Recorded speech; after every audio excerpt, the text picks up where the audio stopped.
Ya, jadi mungkin pagi ini adalah saya akan share sebuah materi yang menurut saya adalah esensi dari semua materi yang pernah saya dapatkan. Ketika Anda berbicara masalah, "Dok, kenapa kok saya sulit mencari karyawan? Dok, kenapa kok saya kalau ada karyawan kok suka kabur terus dan lain-lain?" Mungkin ini jawabannya. Jika Anda mungkin saat ini sulit untuk membuat konten dan bingung, "Aku harus mau konten kemana?" Mungkin di sini juga jawabannya. Jika mungkin Anda saat ini bertanya, apa sih yang membedakan sebuah perusahaan besar dan perusahaan kecil? Di sini pun jawabannya. Dan jika mungkin saat ini Anda menjalani hidup kok kayaknya susah banget, kok kayaknya mentok banget, kok kayaknya ngeblok banget. Mungkin ini jawabannya. Jadi ini adalah sumber dari seluruh masalah yang Anda alami saat ini. Mau personal, mau namanya adalah bisnis. Satu hal yang paling pasti, selama 3 bulan ini saya banyak belajar tentang law of attraction, human design, life blueprint, dan semuanya yang berkaitan bagaimana kita mengatur dalam hidup kita mau ke arah mana. Karena prinsip dasar itu sederhana yang terjadi. Kalau kita nggak ngatur hidup kita, maka kita akan diatur oleh orang lain. Kalau kita tidak memiliki karena gitu, kalau nggak kita mengatur, kita pasti diatur. Kalau kita nggak punya mimpi, maka kita akan bekerja untuk mengerjakan impian orang lain. Kalau Anda tidak mempunyai standar impian, maka Anda akan terpengaruh oleh standar impian orang lain. Maka kita hari ini, kita akan berbicara, saya akan share slide saya.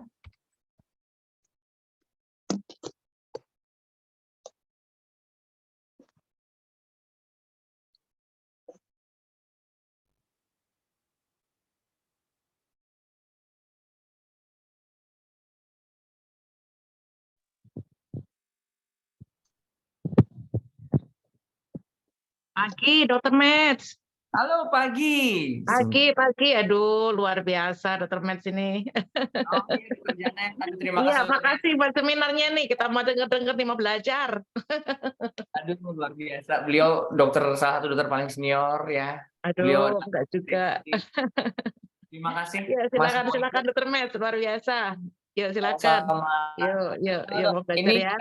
tiap pagi, setiap Sabtu nanti saya bakal share. Nanti yang Oh selain share gitu. saya saja, ada tim saya, mulai dari HR, operasional, marketing. Oh gitu, siap.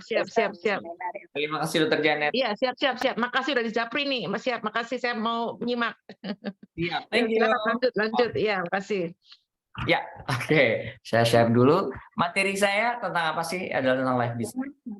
Jadi selama 3 bulan ya, mungkin sampai akhir tahun, ini saya banyak belajar tentang life design. Ini adalah jawaban dari semua problem-problem yang terjadi saat ini. Ya, ini pun adalah jawaban-jawaban yang mungkin saat ini Anda menjalani bisnis, kok aku tuh bingung mau ke arah mana. Mungkin Anda belum memiliki tentang pola life design dalam hidup Anda. Karena ternyata konsepnya hidup itu, bentar ya, share dulu ya. Saya sebelum buat slide-nya. Jadi hidup itu adalah tentang 3 hal. Tentang berapa? 3 hal. Ulangi kata-kata saya, tentang berapa? 3 hal. Yang pertama adalah saat kita mengenal diri kita. Itu yang disebut dengan human design.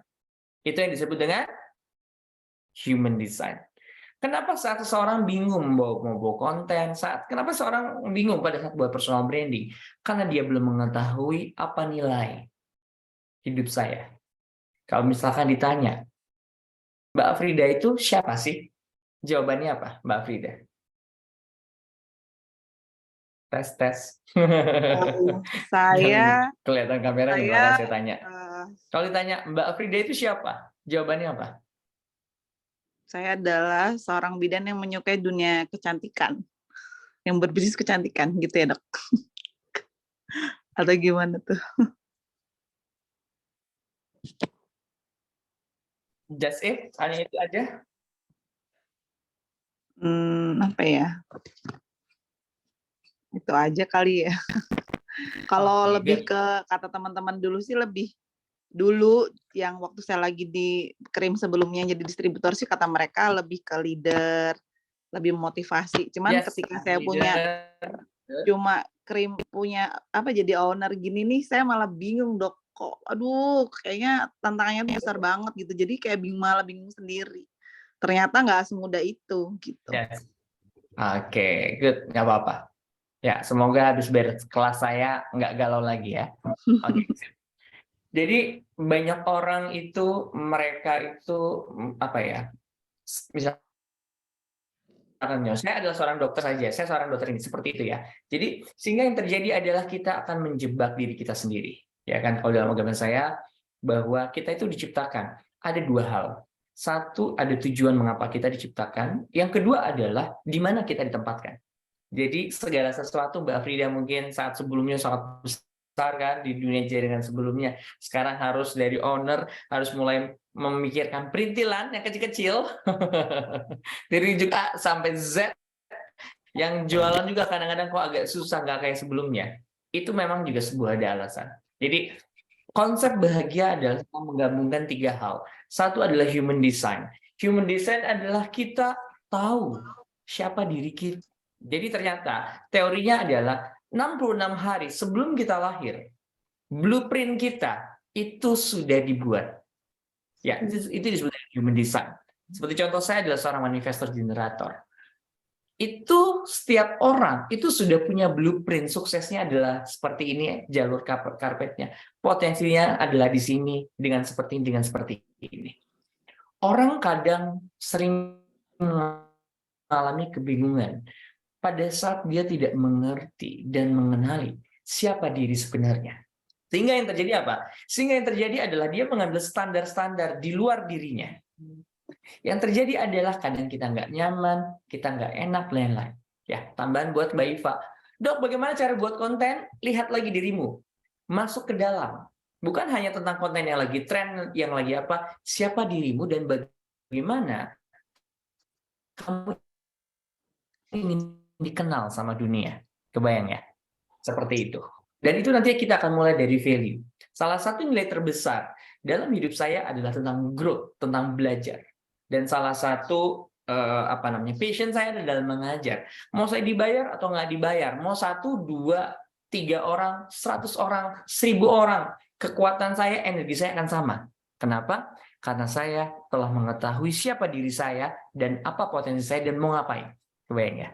Jadi semoga nanti habis beres dari materi saya ini, teman-teman mulai mendefinisikan setiap hari bertanya sama diri kita sendiri. Afrida, oke, saya Afrida. Afrida itu siapa sih? Saya Iva. Iva itu siapa sih? Kebayang nggak sih? Teman-teman akan bilang, oke, I'm leader, good. I'm CEO. Kalau saya mendefinisikan diri saya saat ini adalah CEO, tapi CEO dalam arti adalah Chief Energy Officer. Karena gini, sering sekali kita memisahkan diri kita personal dengan profesional. Benar nggak? Padahal ini adalah dua hal yang nggak bisa dipisahkan. Ada sebuah teori tentang life and work balance. Tapi teori itu dibantah karena nggak akan pernah bisa seimbang. Nggak akan pernah bisa seimbang. Sehingga teori tersebut mentah. Sehingga yang sekarang muncul, teori yang baru adalah life work integration. Kata-kata saya apa?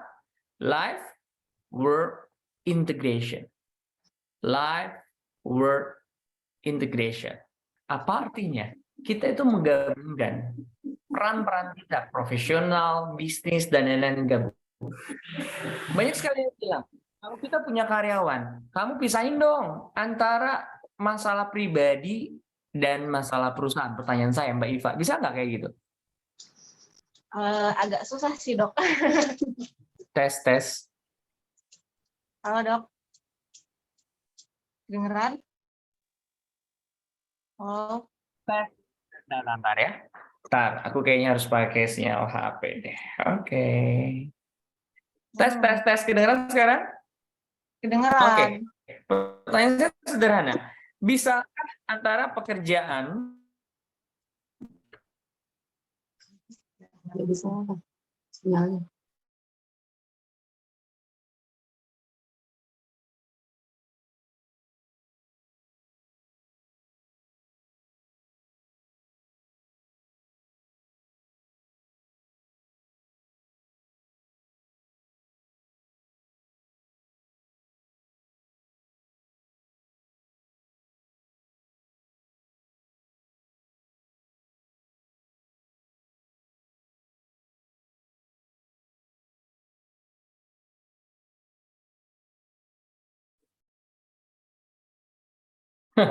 Tes, tes, tes, tes. Sekarang kedengeran ya? Gue tethering kayaknya ya. Tes, tes. Ya, siap, Dok. Sekarang kedengeran ya? Oke, sip. Yang muncul di video saya adalah, nggak apa-apa ya, Dokter Janet, saya tanya, karena beliau lebih senior. Sekarang saya tanya, beliau udah lama sekali dalam dunia ini. Dokter Janet, bisakah antara, ketika kan Dokter Janet sudah menjalani praktek, sudah lama sekali dan lain-lain ya, bisakah secara pengalaman antara pribadi dan perusahaan dipisah? Nggak apa-apa aku tanya ya, Dokter Janet. Antara pribadi dan perusahaan dipisah, maksudnya gimana, Dok? Maksudnya gini, apakah bisa, contoh, ada orang masalah, lu pisahin dong antara masalah pribadi sama masalah perusahaan. Contoh, ya kan, karyawannya ada yang baru cerai. Kira-kira kerjanya bakal bener atau enggak? Kalau menurut saya ya, antara pribadi dengan usaha itu ya harus dibedakan. Ya, harus dibedakan. Pertanyaan saya adalah, kenyataannya apakah bisa?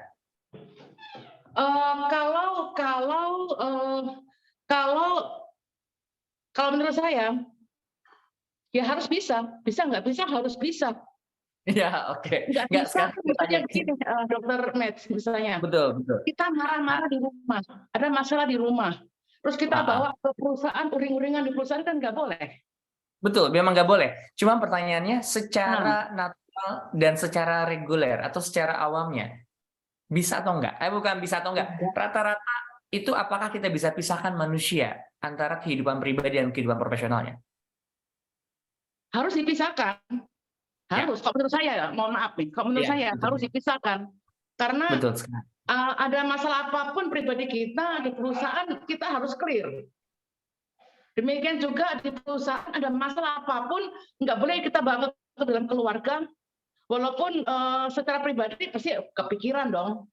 Gitu. Betul Tapi sekali. secara kita profesional, ya kita masalah perusahaan nggak boleh kita bawa ke keluarga, ke pribadi kita, menunjukkan kita muka murung, muka ini ke keluarga kan nggak nyaman juga keluarga kita melihat kita murung, ringan begitu. Mohon maaf. Tapi pertanyaannya adalah, pada saat kita lagi ada masalah di keluarga, mau nggak mau secara tidak langsung bakal ngimpact nggak pada saat kita profesional? Secara pasti natural impact, ya? pasti secara natural pasti impact. Yes. Tetapi karena kalau kita kalau saya ya, kan saya ya satu keluarga, satu perusahaan, satu politik. Satu masyarakat, betul. Ya, masyarakat. Itu ya secara profesional kita harus bisa. Betul sekali. Itu idealnya kan.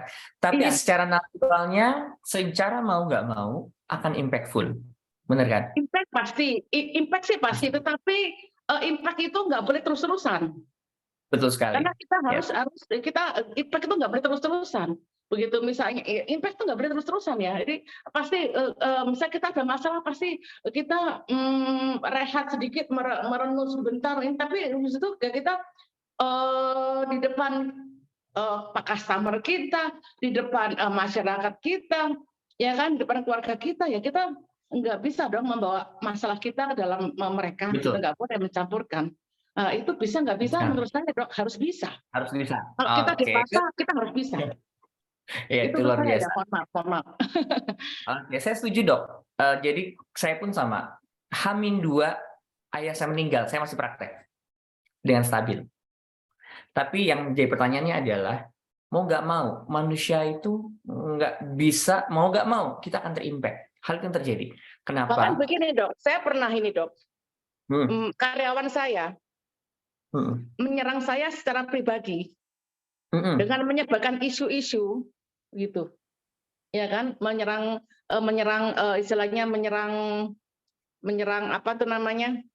Menyerang di luar ini lah ya, di luar pekerjaan lah ya, menyerang keluarga saya lah ya, gitu, menyebarkan isu-isu gitu. Tetapi dalam hal pekerjaan, ya selama dia nggak melakukan kesalahan dalam pekerjaan, kita nggak bisa memecat dia seenaknya Dok. Ya betul, saya setuju. Iya kan, begitu. Betul. Nah, ketika dia menyalahgunakan pekerjaan, tidak tertib, nah di situ saya baru tegur.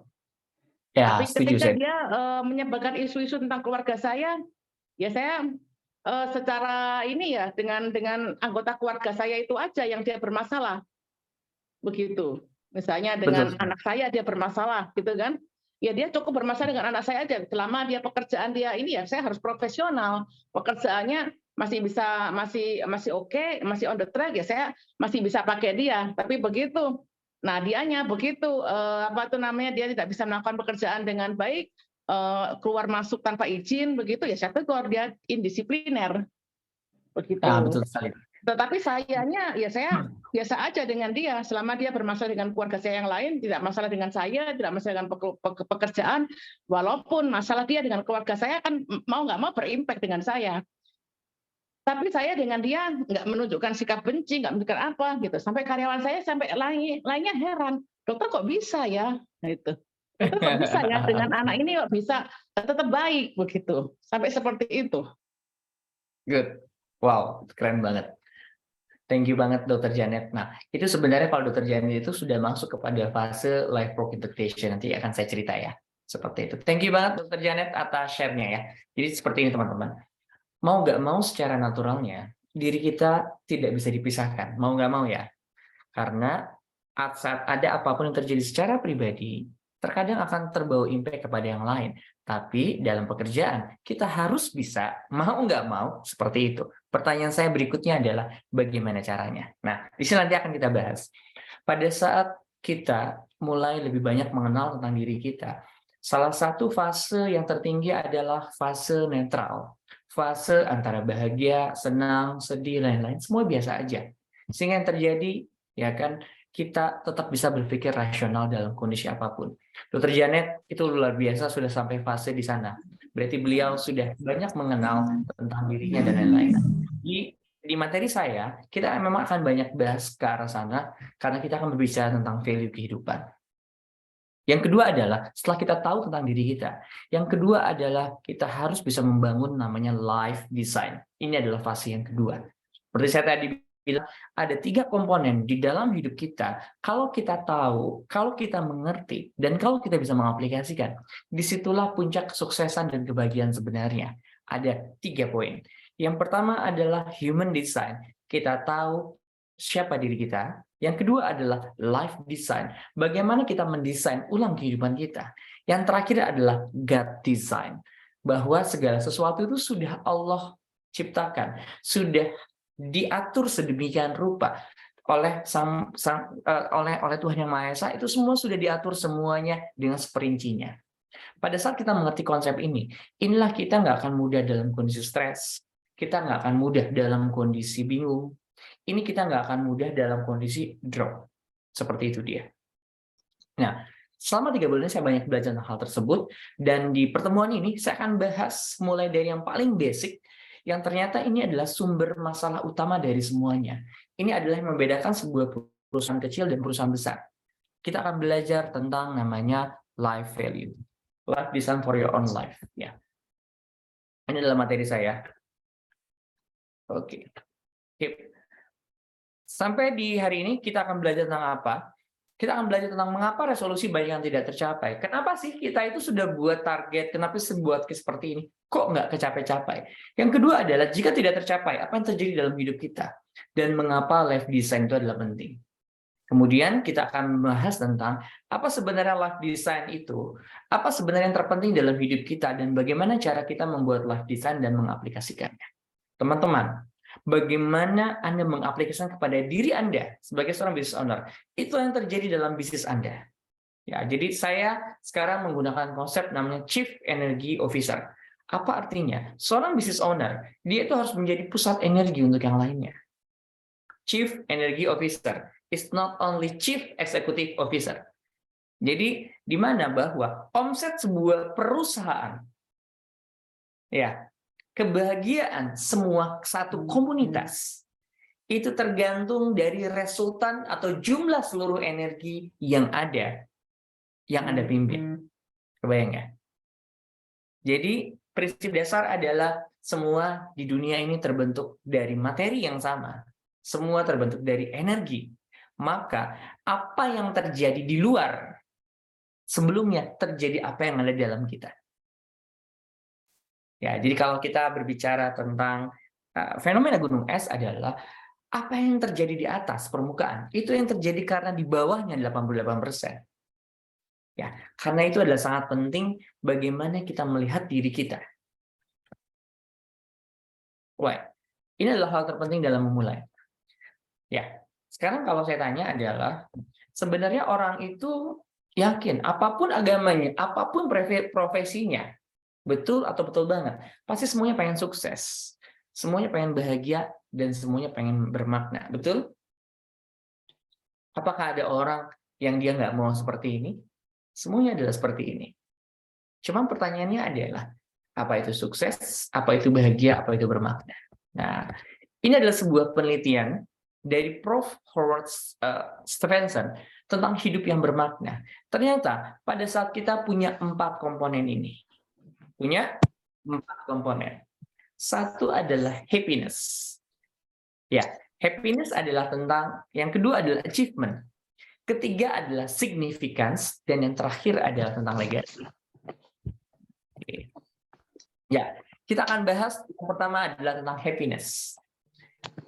Coba Anda mulai bertanya di pagi hari, setiap hari dalam memulai hari dengan 4 pertanyaan ini. 1, happiness. Sebenarnya Anda bahagia nggak sih apa yang Anda lakukan hari ini?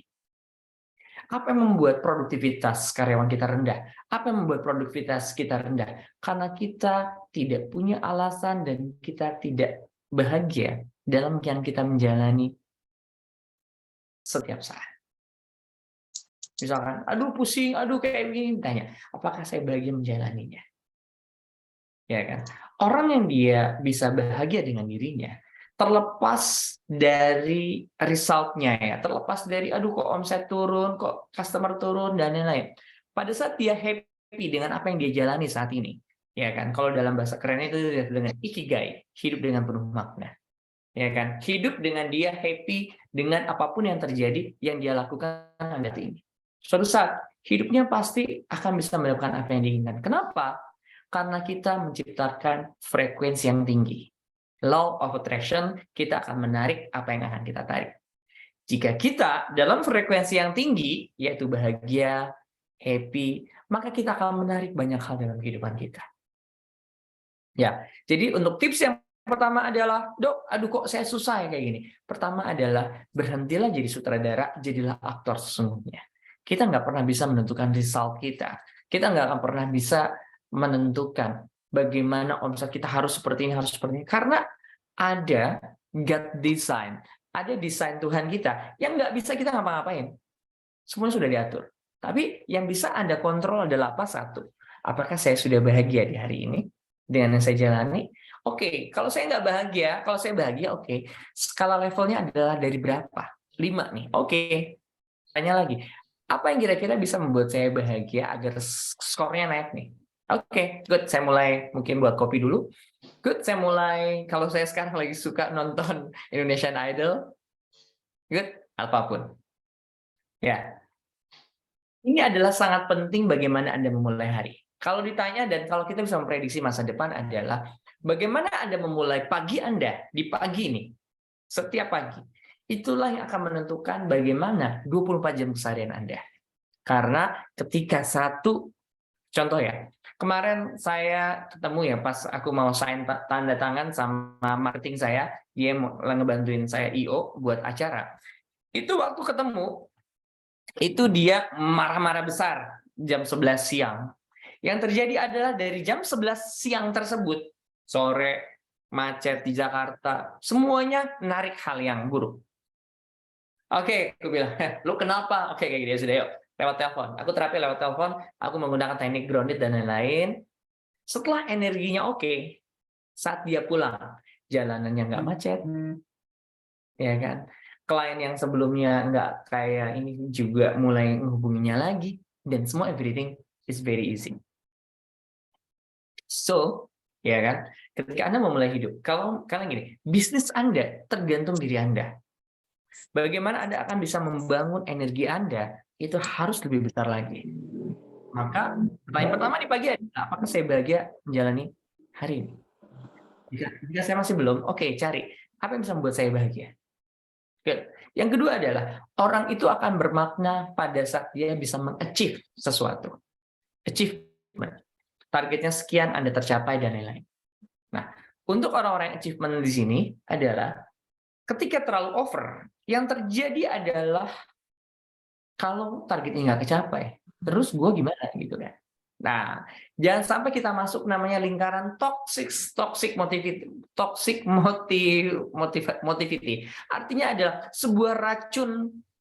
Ya, nanti saya share ya, di YouTube tuh ada yang berjudul goal setting. Jadi gini, membangun goal setting itu penting banget. Tapi jangan sampai jadi racun dalam hidup kita. Apa yang terjadi? Pada saat kita sudah membangun goal setting, dan yang terjadi kita nggak mencapai hal itu, jangan sampai kita melakukan invalidasi diri. Artinya apa? Nyalahin diri. Kayaknya gue nggak bermakna deh. Kayaknya gue nggak berharga deh dalam hidup. Yang terjadi adalah Anda tidak akan bisa mencapai toxic tersebut. Ini sebetulnya saya namanya adalah siklus horroris atau siklus setan yang terjadi pada saat resolusi kenapa nggak kecapai. Satu adalah resolusi itu tidak benar-benar Anda yakini. Target yang Anda tulis tidak benar-benar Anda yakin di situ. Sehingga yang terjadi apa? Pada saat Anda sudah membangun target dan tidak tercapai, ya, Anda akan muncul yang namanya sebuah rasa tidak berharga. Dan yang terjadi adalah tidak akan pernah bisa target tercapai dengan perasaan dan energi yang rendah atau tidak bahagia. Ya. Yang nomor 2 ini saya sudah pernah di fase seperti itu. Di mana saat orang lain melihat bahwa hidup lu udah keren kok, tapi gue nggak pernah melihat hidup saya keren. Nggak pernah ada rasa syukur di situ. Karena gue nggak mencapai.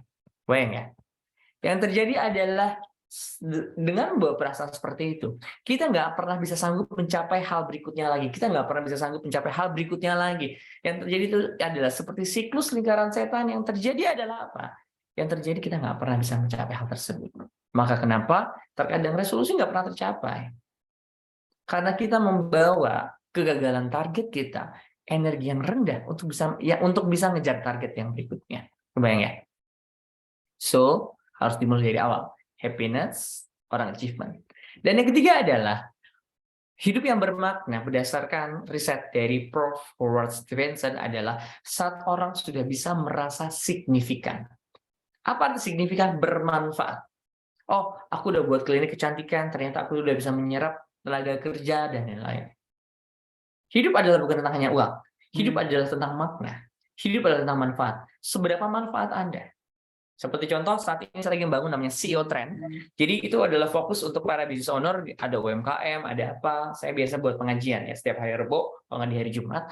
Gimana saya ingin bisa memberikan significance. Mau kemarin cuma seorang, mau 2 orang, 3 orang, energiku sama. Kenapa? Karena saya ingin memberikan namanya significance. Banyak orang ya melihat dia nggak semangat, itu tergantung dari apa faktor yang ada di luar sana. Audiens yang melihat, ya kan, konten kok nggak dilirik, kok nggak ada pujian, dan lain-lain. Mulailah membangun dari dalam. Saat Anda mulai bisa punya niatan, oke, apapun yang saya lakukan, aku ingin bermanfaat, aku ingin bisa lebih powerful, aku ingin lebih impactful untuk di masyarakat kita, untuk di masyarakat sekitar. Itu Anda akan memiliki hidup yang bermakna. Dan yang terakhir adalah legacy. Legacy adalah warisan. Apakah yang Anda buat saat ini? Banyak yang bilang, kamu ngebangun bisnis buat apa sih? Oh, buat anak. Buat siapa? Buat ini. Jadi ini adalah 4 hal yang akan membuat hidup Anda bermakna. Ya, kayak begitu. Mungkin jika saat ini Anda merasa menjalin bisnis kok kayaknya penuh banget di kepala, kok kayaknya di situ-situ aja. Tanyakan kembali kepada 4 hal ini. Apakah Anda sudah bahagia menjalani happiness-nya? Apakah Anda sudah bisa mencapai apa yang Anda diinginkan? Apakah Anda sudah bisa memberikan manfaat, dampak dari bisnis Anda saat ini, dan apakah Anda sudah bisa memberikan legasi? Kalau saya pribadi ngebangun perusahaan, saya selalu setiap hari Rabuan, ya, di situ adalah bahwa saya ingin menjadikan untuk karyawan saya adalah perusahaan bukan hanya tempat kita untuk mencetak profit, tapi perusahaan adalah membangun manusia untuk lebih menjadi bertumbuh. Kalau di saya ya. Jadi ada setiap bulan mereka punya kewajiban untuk membaca buku. Yang dulu nggak pernah baca buku, setidaknya kalau masuk perusahaan saya pasti harus membaca buku. Ya kan? Karena banyak yang muslim, di saya pasti minimal mereka tahu tentang al-waqiah, sholat duha, banyak hal. Karena bagi saya adalah membangun bisnis bukan hanya tentang bagaimana mencetak profit. Membangun bisnis bagaimana kita menciptakan kehidupan yang lebih bermakna untuk orang-orang yang ada di dalamnya. Pada saat itu, profit udah bukan masalah lagi. Hanya tinggal masalah waktu. Omset udah bukan masalah lagi, karena hanya masalah waktu. Saat kita bisa membangun sebuah perusahaan yang berenergi, yang memiliki nilai dan makna, percayalah, suatu saat itu pasti bisa kecapai. Kayak begitu. Tapi sebaliknya, jika perusahaan kita bangun hanya profit, omset, dan semata, orang itu nggak akan bermakna dalam hidup. Karena manusia adalah makhluk makna. Pada saat kita menjalani hidup tanpa makna, dan hanya masalah uang, yang terjadi adalah hidup kita akan kosong. Yuk, sebelum saya lanjut materi yang berikutnya, saya pengen tahu bahwa tolong tulis di chat saat ini Anda menjalani, kalau dalam bentuk presentase, saat ini dalam menjalani ya 100% misalkan, happiness-nya berapa persen, achievement-nya berapa persen, significance-nya berapa persen, legasinya berapa persen. Setiap fase kehidupan beda-beda. Kalau udah mulai usia 40, 50, pas biasanya legasinya udah mulai banyak tuh. Minta izin share boleh? Boleh. Silakan. Bentar ya. Terima kasih. Oke, silakan. Mbak Rita. Buka suaranya boleh? Silakan. Tes, dibuka aja suaranya. Maaf dok, maksudnya mau share ke teman yang lain gitu. Soalnya mau share ini boleh. manfaat banget ya. Kirain mau share. Iya. Tapi enggak, mumpung dibuka mic-nya. Oke. Apa yang Mbak Rita dapatkan dari tadi saya materi pas awal? Yang jelas, bagaimana cara untuk menjadi pemimpin yang bisa, kalau menurut saya ya, apa namanya, penangkapan saya, yang bisa menjadi pegangan untuk anak buah. Dan nomor satunya adalah harus memberikan energi positif, seperti apakah saya bahagia. Nah, kalau misalkan pagi-pagi sudah kita mendapatkan kebahagiaan, bisa di-share sama yang lain gitu. Oke, good. Thank you. Iya. Lagi di jalan ya, Mbak Rita? Berarti boleh saya share ya dok ya? Boleh. Terima kasih. Oke. Terima kasih. Ya. Oke, ya.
Tes. Oh, dari tadi saya ngomong nggak ada suaranya ya? Tes. Ya, jadi teman-teman silakan share di bawah. Kira-kira saat ini Anda di fase yang mana? Karena setiap orang pada fase usianya adalah berbeda-beda. Apa tujuan di sini? Tujuan di sini adalah teman-teman mengaudit diri sendiri. Saat ini aku di fase yang mana sih? Yo, kalau saya pribadi saat ini happiness dan achievement ya harus 100% ya. Happiness berapa persen, achievement berapa persen, significance berapa persen, legacy berapa persen. Kan Kang Dery kan nggak mungkin kan, nggak mau diwariskan perusahaannya kan. Kira-kira berapa persen deh pada fase kehidupan Anda saat ini? Yuk. Good.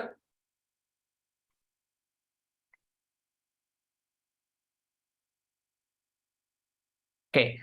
Tujuan setelah fase ini, teman-teman mulai bertanya, Ketika berapa persen, berapa persen, berapa persen. Kehidupan apa yang ingin saya inginkan berikutnya? Apa yang saya butuhkan? Contoh, ketika teman-teman kok hidupku kok masih begini-begini aja. Oke, mungkin aku achievement-nya harus dinaikin. Kok aku kurang menikmati hidup? Mungkin happiness-nya harus dinaikin. Mungkin teman-teman yang sudah memulai mewariskan ke bawahnya, mungkin legasinya harus dinaikin. Signifikan yang mungkin mulai manfaatnya, kok aku nggak pernah ada manfaat juga ya? Kok mungkin manfaatnya, signifikansinya mau saya dinaikin. Apa fungsi setelah ini? Bagaimana kita membangun life design hidup kita adalah dari teori ini. Kenapa orang hidupnya nggak bermakna? Karena 4 hal ini itu tidak fulfill atau tidak terisi. Dan ini nggak bisa semuanya sama biasa. Kalau 100% kan nggak mungkin. Karena waktu kita contoh 24 jam, kepakai waktu tidur dan macam-macam, waktu energi kita 10 jam aja. Nah, agar kita tahu nih berapa persen yang akan kita alokasikan. Good. Waktu 1 menit, silakan. Good. Happiness 35% terus. Harus 100% ya. Good. Achievement-nya berapa persen, signifikansinya berapa persen, legasinya berapa persen. Tapi kalau misalkan, oh belum kepikiran diwarisin, ya udah 0%, nggak apa-apa. Good. Wow, happiness 80%. Yang terlalu over juga nggak bagus ya. Jadi semua seimbang itu oke. Dan kita harus tanya kepada diri kita sendiri, dengan saya sekarang begini, apakah sudah benar-benar kehidupan yang Anda inginkan? Jika tidak, maka apa yang kita inginkan? Kebayang ya? Hidup itu kadang nggak selaras, karena kita tidak melakukan desain seperti ini. Nah, itu kayak Mbak Ratna tuh, 40, 20, 20, 20. Pas, benar kayak gitu ya. Itu jadi 100% ya. Oke, nanti teman-teman catat lagi nanti di rumah, ya kan? Saya lanjutkan lagi. Ya, setelah fase ini, ya. Jadi awal desain hidup kehidupan kita adalah dari sini, ya kan? Karena terkadang contoh begini, kita itu kadang-kadang nggak sadar terhadap apa yang kita lakukan sebelum kita mengauditnya. Dan setelah kita berhasil mengauditnya, ntar ya udah di record belum ya? Ya, oke, sip. Yes, good, thank you banget, Dr. Janet. Seperti itu. Ya, jadi ya sehingga Dr. Janet pun tahu ternyata alasan saya untuk bisa melakukan ini, masuk ke dunia politik adalah seperti ini dan lain-lainnya. Jadi ketika teman-teman bisa melakukan audit diri, ya, jadi teman-teman bisa tahu menetapkan arah saya berikutnya adalah ke arah mana. Good, kita lanjut materinya. Nah, inilah tentang ikhtiar ya. Jadi saya ngambil dari bahasa Arab ya. Ikhtiar. Ikhtiar itu dulu saya berpikir bahwa ikhtiar itu adalah tentang apa yang aku harus lakukan dan lain-lain. Ternyata ikhtiar itu berasal dari kata ikhtaro. Ikhtaro itu artinya adalah kemampuan memilih, menjalani kehidupan seperti apa. Ya, jadi saya waktu itu dapat pengajian ya waktu sama Ustadz Hanan Ataki bahwa ini adalah membuka mindset saya. Ikhtiar artinya adalah teman-teman memiliki kemampuan memilih akan menjalani kehidupan seperti apa. Banyak orang dia tidak sadar karena dia menjalani rutinitas setiap hari dari pagi bangun tidur kerja lain terus menerus, dia nggak sadari sebenarnya dia memiliki kehidupan seperti apa. Dia memilih yang seperti apa. Maka ketika teman-teman melakukan ikhtiar, maka mulailah lakukan dengan proses kesadaran untuk memilih pekerjaan apa yang Anda pilih saat ini, tindakan apa yang Anda pilih saat ini, ya, dan pilihan-pilihan lain apa yang Anda pilih saat ini. Nah, ada 3. Yang pertama adalah ada orang-orang hidup dia no plan. Ini adalah orang sudahlah ke laut, bukan ke laut aja. Sudahlah seperti air yang mengalir. Yang terjadi adalah dia nggak punya planning dalam hidupnya. Fixed plan. Nah ini orang-orang yang sangat strict dalam kehidupannya. Segala sesuatu itu diatur, segala sesuatu itu terkontrol, segala sesuatu itu ada jam dan lain-lainnya. Dia dalam kondisi stres mode tinggi. Dan kalau saya pribadi, saya di fase di tengah-tengah atau life design. Ada satu sisi di mana kita udah mendesain semuanya, kita mengatur semuanya, tapi kita pun menyediakan space tentang possibility. menyediakan space agar Tuhan ada dalam hidup kita untuk bisa mengatur. Karena nggak semua bisa kita atur. Nggak semua bisa kita kontrol.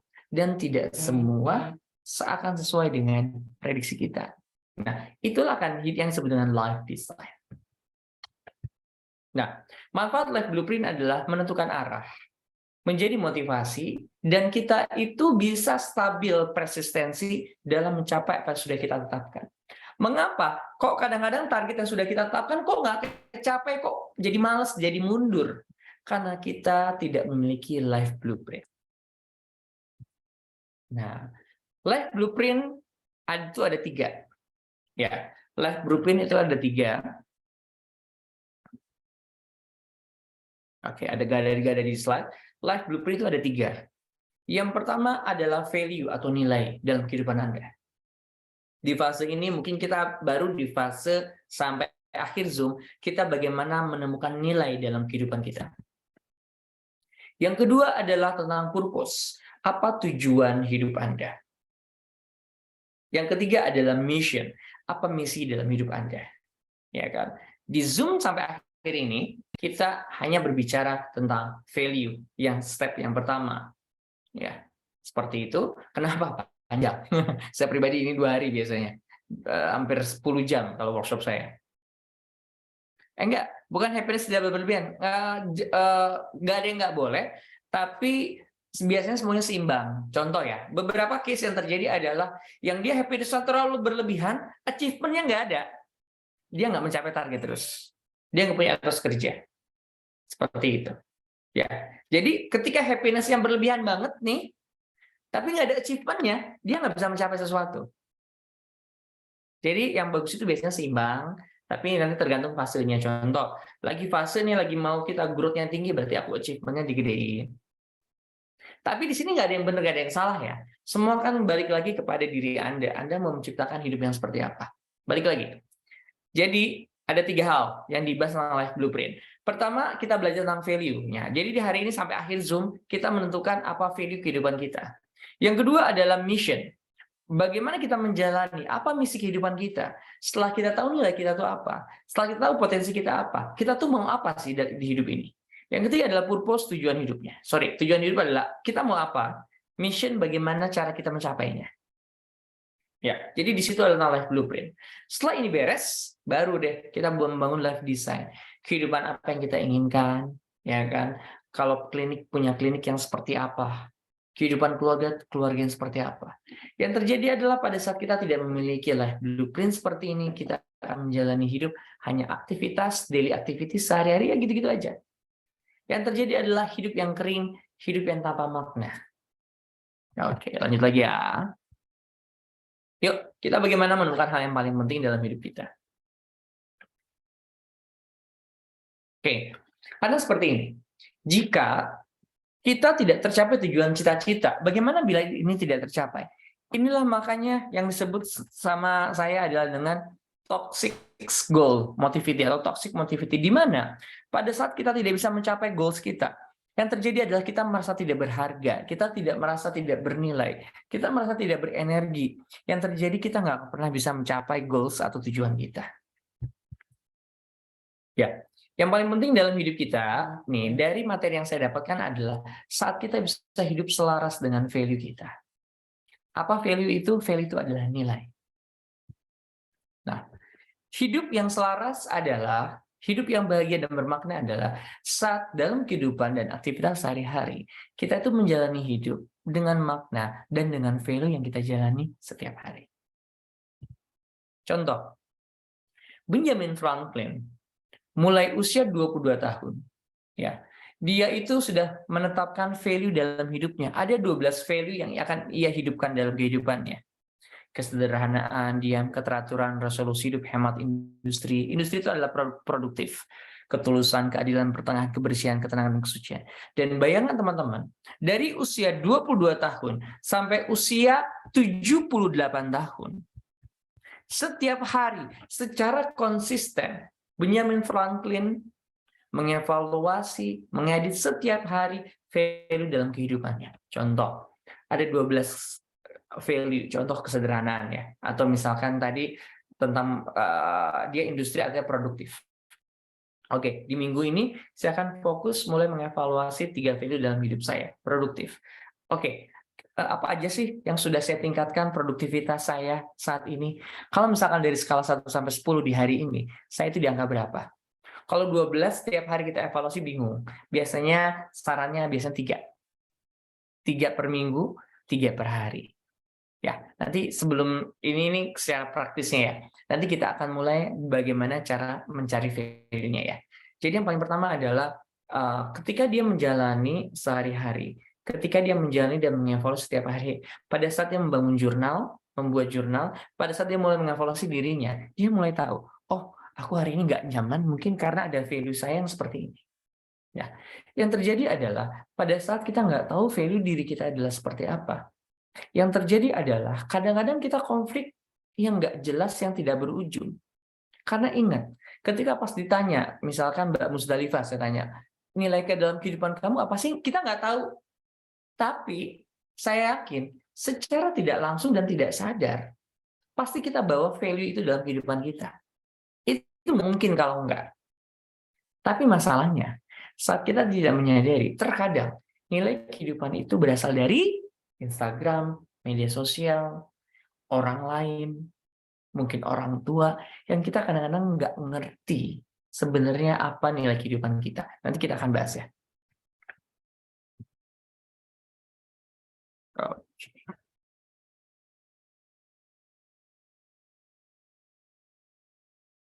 Oke.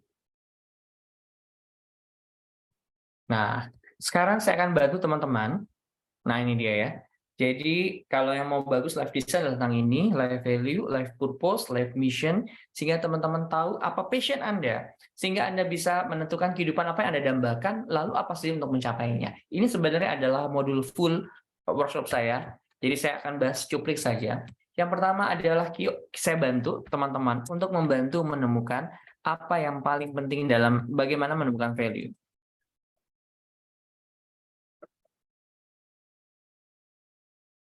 Ya, Dok, bagaimana caranya? Saya biasanya dengan menggunakan 3 pertanyaan.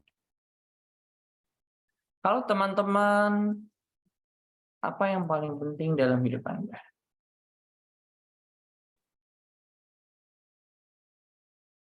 Kalau bisa sejujur mungkin ya. Kalau teman-teman sudah bisa jawab pertanyaan pertama, itu mudah, selesai. Tapi saya akan membantu dengan pertanyaan yang kedua. Kenapa? Biasanya adalah, coba bayangkan, rasakan, ya, ambil satu kehidupan yang paling menyakitkan dalam hidup Anda.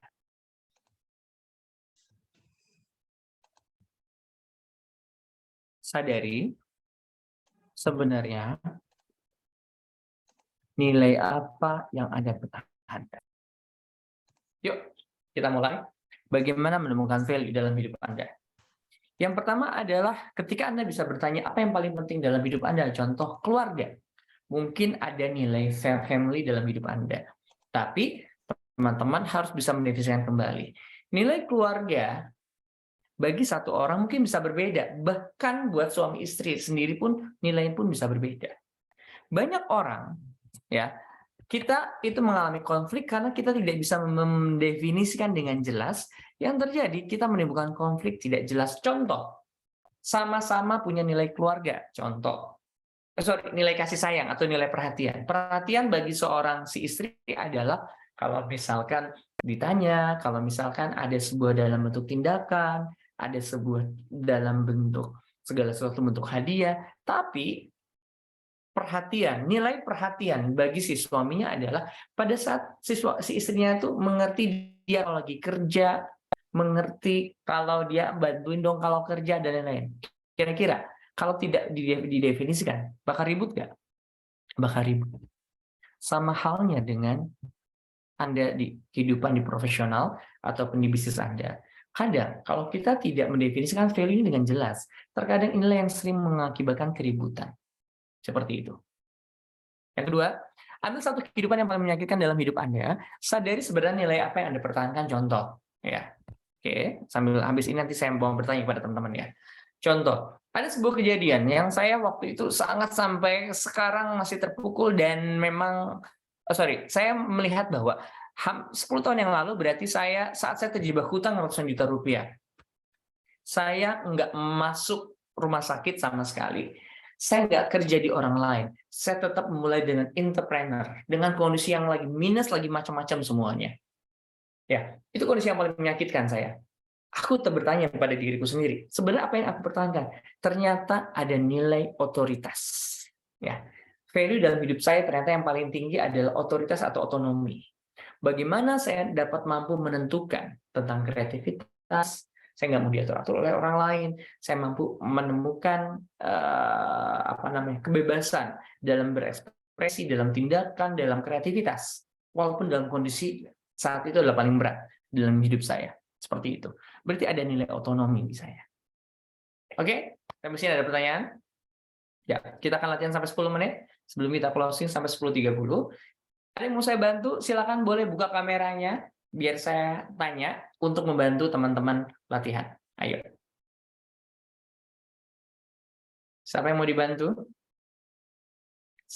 Oke, Mbak Ratna. Silakan yang mau dibuka, yang mau dibantu, ya, silakan buka kameranya dan buka sound-nya. Lumayan loh. Iya, Oke, Dok. mau Pagi, Dok. Pagi. Ini saya kebetulan lagi sambil kerja, Dok. Siap. Oke. Ya, untuk ini saya kan kebetulan baru buka ya, Dok. Selama ini kan masih di rumah usaha saya. Nah, alhamdulillah awal Januari kemarin saya buka di tempat yang saya buka apotik sama buka kecantikan. Oke. Nah, di sini saya memang ada kendala dalam karyawan. Sepertinya kayak nggak sejalan gitu ya. Maksudnya kita kayaknya mau lari kencang, tapi karyawannya tuh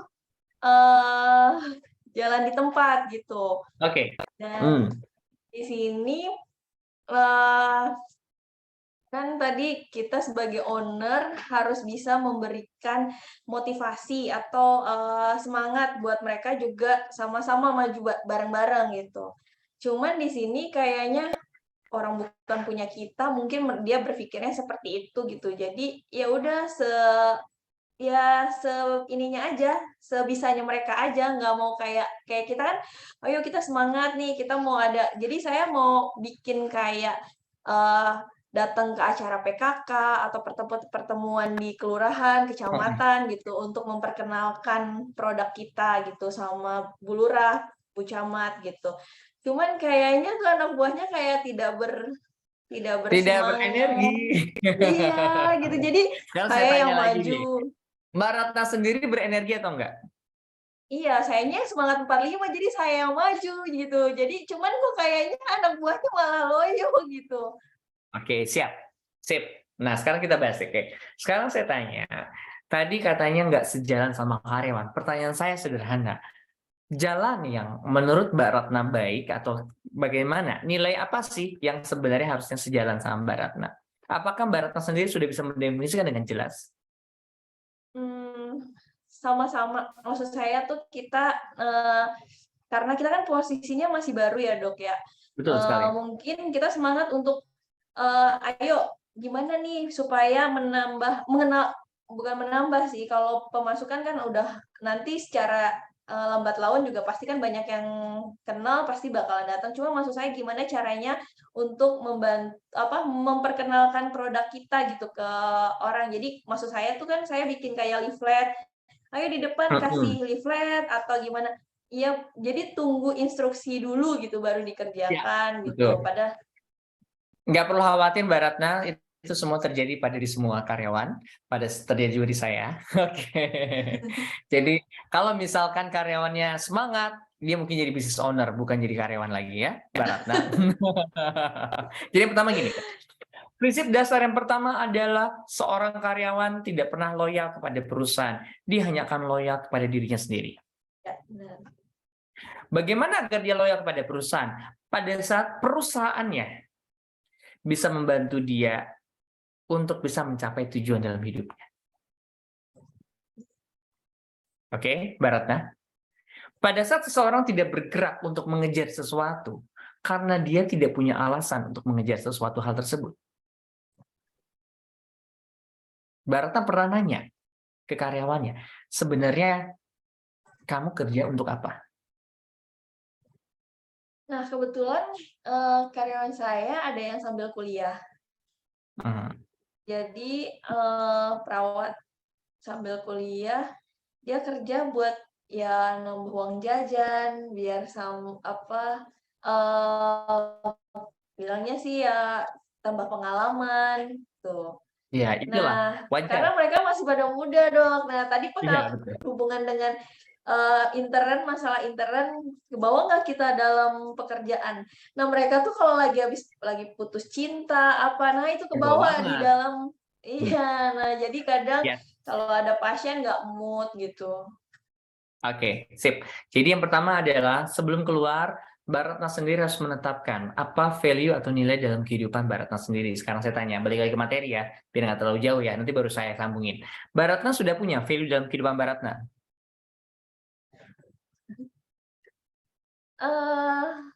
Apa ya, kalau saat ini sih karena masih belajar ya, jadi belum tahu. Oke, sekarang saya bantu ya. Bagi teman-teman yang masih bingung, aduh saya tanya value apa ya, aku bingung. Oke, saya tanya. Coba pikirkan, bayangkan sebuah kejadian yang paling menyakitkan untuk Mbak Ratna. Kira-kira apa? Udah kebayang? Mau cerita nggak apa-apa, kalau nggak mau cerita juga nggak usah. Dapat? Ada value yang menyakitkan. Ya, apa kira-kira? Ya pokoknya tentang keluarga lah, Dok. Oke, tentang keluarga, oke. Mbak Ratna coba tanya lagi sama diri sendiri. Kira-kira nilai apa yang sebenarnya Mbak Ratna pertahankan saat itu? Kenapa bisa sampai konflik? Anak. Anak, oke, good. Anak, family berarti ya? Iya, yang dipertahankan Apa anak dan anak untuk Mbak Ratna? Iya. Apa arti anak, Mbak? Apa arti anak untuk Mbak Ratna?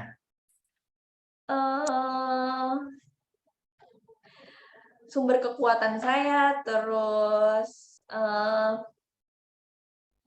buat masa depan saya nanti ke depannya. Maksudnya di hari tua nanti. Oke, berarti family di situ adalah nilai bahwa mereka adalah sumber kekuatan dan sumber di masa depan. Iya. Oke, sip. Hati-hati dalam memilih nilai atau makna. Pada saat kita memilih makna ada di luar diri kita, dan pada saat mereka tidak sesuai dengan keinginan kita, hati-hati. Kita akan mudah sakit hati. Ya, coba tanya lagi lebih ke dalam ya. Oke, tentang masalah anak. Sebenarnya ada value apa yang muncul di situ? Apa nilai yang dipertahankan? Sehingga Mbak Ratna waktu itu sampai konflik sama keluarga. Misalkan contoh, tentang kemandirian. Contoh, aku pengen keluarga itu harusnya begini-begini. Atau contoh tentang perhatian, tentang kasih sayang. Atau kalau saya tadi tangkap dari Mbak Ratna itu bagaimana tentang integritas. Bagaimana kalau kita jalan hidup itu kita harus bisa bareng-bareng. Nah, mana coba makna yang muncul di situ? Nilai apa? Di situ saat ada konflik itu yang muncul dari semua yang bikin saya kuat itu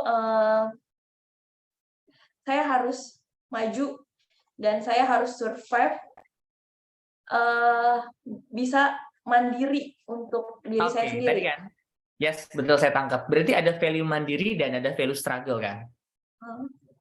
Oke, biasanya ketika ada orang seperti ini, ketemu orang-orang karyawan yang lelet, ini pasti bakal kesel. Nah, pertanyaan saya sederhana.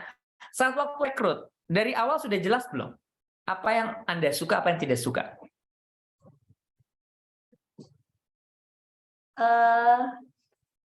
Ada sih, ya maksudnya dari karyawan kita apa dari diri kita, Dok? Saat rekrut karyawan, sudah dikasih tahu dengan jelas atau belum? Belum. Nah, kalau saya dengan jelas ya, growth, nilai value bagi saya professional innovasi caring ini paling utama. Growth paling utama. Jadi saya jelas. Jika Anda nggak suka belajar, nggak suka baca buku, ya kan, jangan harap bisa lama karyawan sama saya. Selesai. Karena growth, inovasi, dan belajar itu nilai paling utama. Aku bilang, jangan salahkan saya kalau saya nge-cut karyawan karena dia nggak belajar. Itu Kebayang dikasih taunya saat kita merekrut Dari atau awal. kalau saat tengah-tengah begini kita kasih tahu bisa nggak? Dok? Bingung. Susah. Jujur aja. Itulah sumber konflik. Semua konflik yang terjadi banyak karena perbedaan value. Kenapa terjadi seperti ini? Karena Anda nggak ngerti diri Anda sebenarnya apa yang Anda inginkan. Kebayang nggak?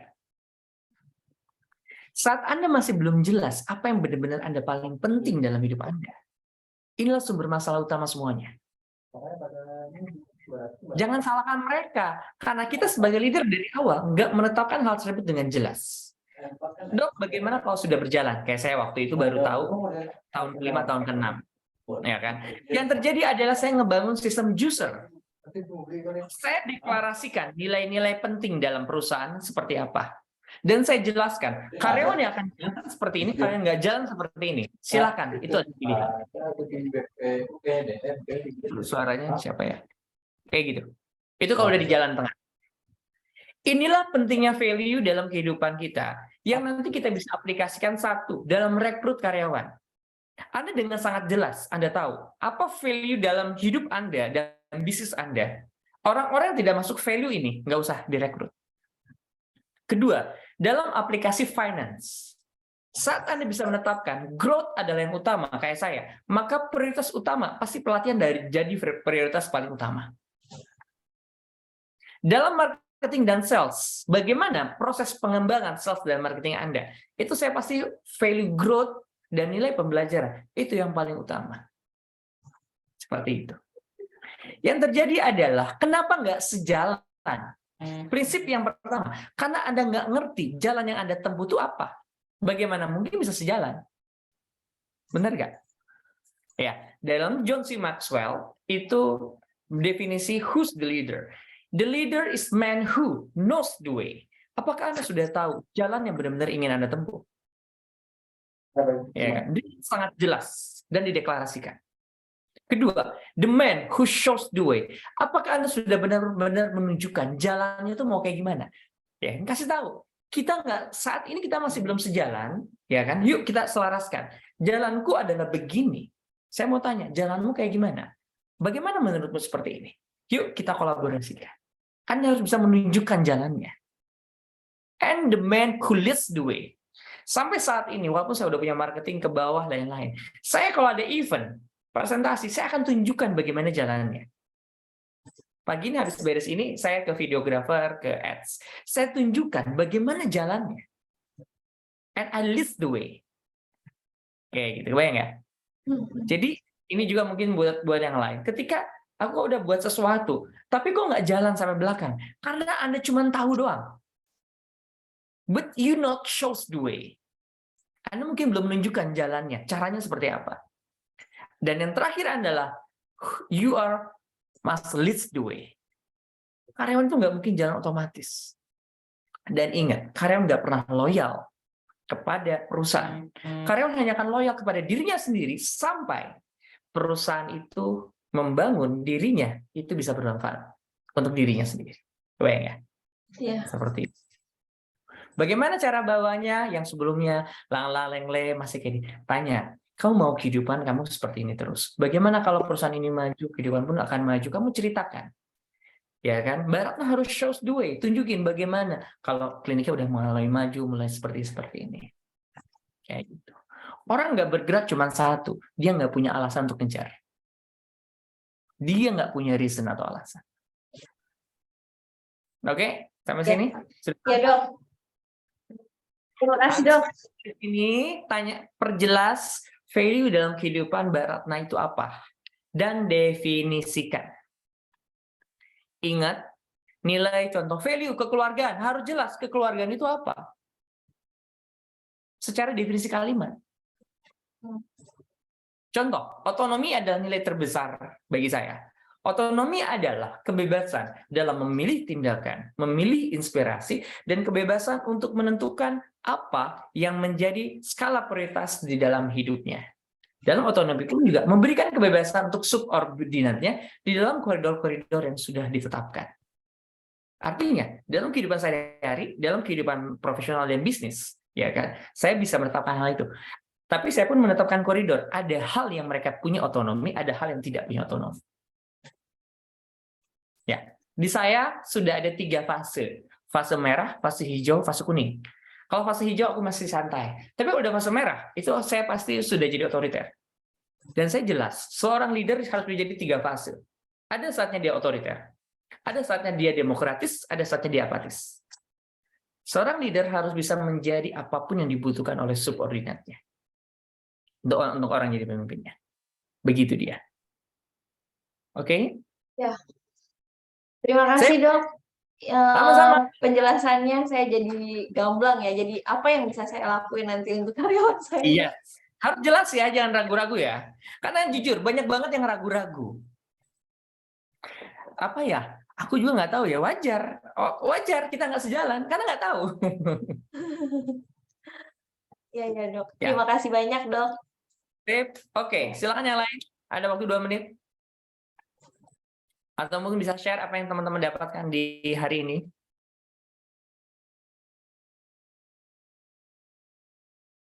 Nanti Elsa bantu foto ya, buat kita dokumentasi. Ayo, kita sebelum kita mau akhiri, sebelum aktivitas, silahkan. Apa yang teman-teman dapatkan di hari ini, yuk. Biasa di-share, atau misalnya mau ada share value-nya, silahkan yuk share. Iya, pagi Dokter iya, Med. silakan. Dokter Janet, silakan. Izin sedikit menggarisbawahin apa yang Dokter Med tadi saya disampaikan, bahwa tidak ada orang itu loyal kepada orang lain.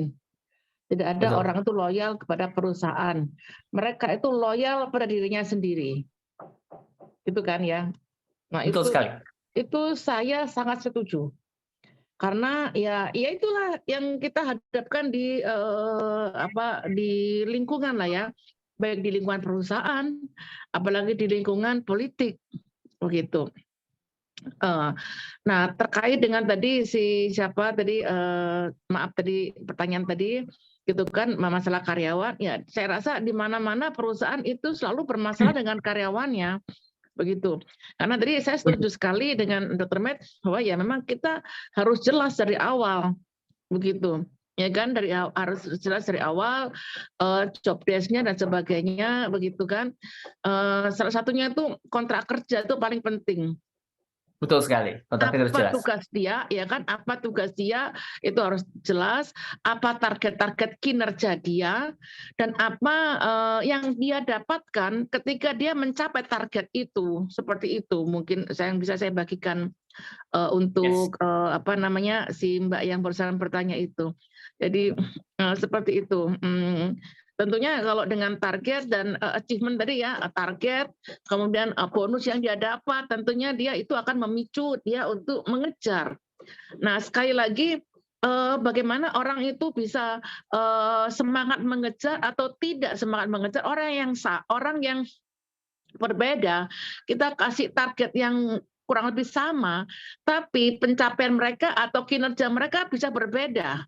Karena ya masing-masing orang itu punya value, punya punya semangat kerja yang berbeda, begitu. Ya kan, ada yang ya karena memang karyawan itu memang dia butuh uang untuk memenuhi kebutuhan keluarganya. Ada orang yang itu tadi hanya untuk sambilan kerja karena dia kuliah sambil kerja hanya untuk uang jajan gitu. Jadi target-target hidupnya dia belum jelas begitu. Belum jelas. Jadi mencari orang karyawan itu juga penting begitu. Ya kan, kalau dia sembari kerja dia nggak mana bisa fokus dia dengan pekerjaan kita itu. Jadi memilih orang yang tepat itu pun sebagai karyawan itu pun nggak mudah. Begitu. Jadi seperti itu sih, Dok. Dan saya tadi terkesan juga dengan dokter tadi, seorang pemimpin itu, tolong diulang, Dok. Seorang pemimpin itu ya harus baik, harus kadang-kadang harus keras itu, Dok. Nah, harus keras itu. Nah, kadang-kadang karyawan, kadang-kadang apalagi kita di dunia politik ya, ketika kita mulai keras itu, nah seringkali orang nanti akhirnya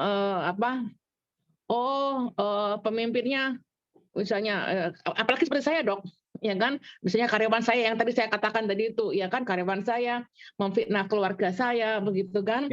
Terus ya akhirnya dia nggak disiplin, saya tegur, dia keluar gitu kan. Terus di luar teriak-teriak gitu kan. Itu kan saya menjalankan otoritas saya seorang pemimpin kan, dia salah ya saya tegur gitu kan, saya kasih surat peringatan gitu. Terus kemudian dia resign, udah mulai teriak-teriak di luaran gitu. Pemimpin yang pintar, pemimpin yang bodoh di tangan pemimpin yang bodoh. Di bawah pemimpin yang pintar, anak buah yang bodoh bisa bermanfaat. Di pemimpin bodoh, anak buah yang pintar kocar-kacir, gitu-gitulah bahasa-bahasa dia. Begitu. Saya setuju, Dok. Seperti itu. Tapi kalau saya pribadi, memang kalau saya prinsip pakainya pakai Wu Wei. Jadi air adalah zat yang paling fleksibel di dunia ini. Tapi air bisa mengalahkan besi dan lain-lain. Jadi satu posisi ya, saya ketika posisi kayak gini, ketika lagi rapat reguler saya otoriter jebret ke sana.